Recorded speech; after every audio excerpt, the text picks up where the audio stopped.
তারপর নাচতে নাচতে বিয়ে করুক।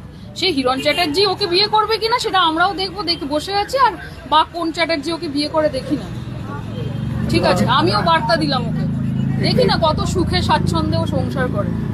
বাংলায় বিজেপি হারে কেন বলতো? এই সব পাবলিকদের জন্য। এরা তৃণমূলকে দোষ দেয় যে তৃণমূল নাকি দুর্নীতিগ্রস্ত, আর এরা পার্সোনাল লাইফে এতটাই দুর্নীতিগ্রস্ত যে নিজের পরিবারের হতে পারে না, সে কি করে জনগণের হবে? সঠিক বলেছেন। হিরো হিরণ যে বাংলা ইন্ডাস্ট্রিতে হেগে ছড়িয়েছে, তার একটাও সিনেমা হিট নেই। তাকে সারা বছর খুঁজে পাওয়া যায় না। মিডিলে ঘাটাল নিয়ে দেবকে খুব আক্রমণ করছিল, তাই একটু দেখা গেছিল, তারপর আবার ভ্যানিশ হয়ে গেছিল। সামনে ভোট আসছে, মানুষের সেবা করে লোকের চোখে আসা দরকার। কিন্তু আমাদের হিরো হিরণ ডাইরেক্ট বিয়ে করে, মানে সেকেন্ড ম্যারেজ করে লোকেদের চোখে চলে এসছে।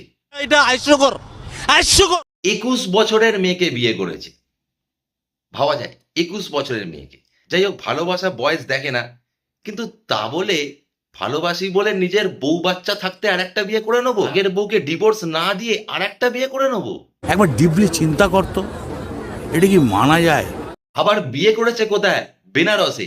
মেয়েটা আবার কি বলছে, গঙ্গা মাতাকে নাকি সাক্ষী করে বিয়ে করেছে। বাহ! আগের বিয়েটা কাকে সাক্ষী করে হিরণ বিয়ে করেছিল একটু জানলে তোমরা বলো। লজ্জা করে না?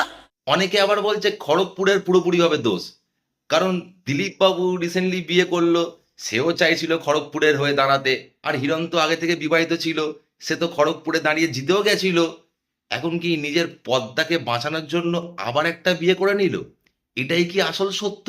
হিরো হিরণ সিনেমা করে বাংলা ইন্ডাস্ট্রিতে টিকে থাকার সাহসটা দেখায়নি, কিন্তু কচি মেয়ে পটানোর দিক থেকে আমাদের হিরো হিরণ কিন্তু ভালোই হিরোগিরি দেখিয়েছে।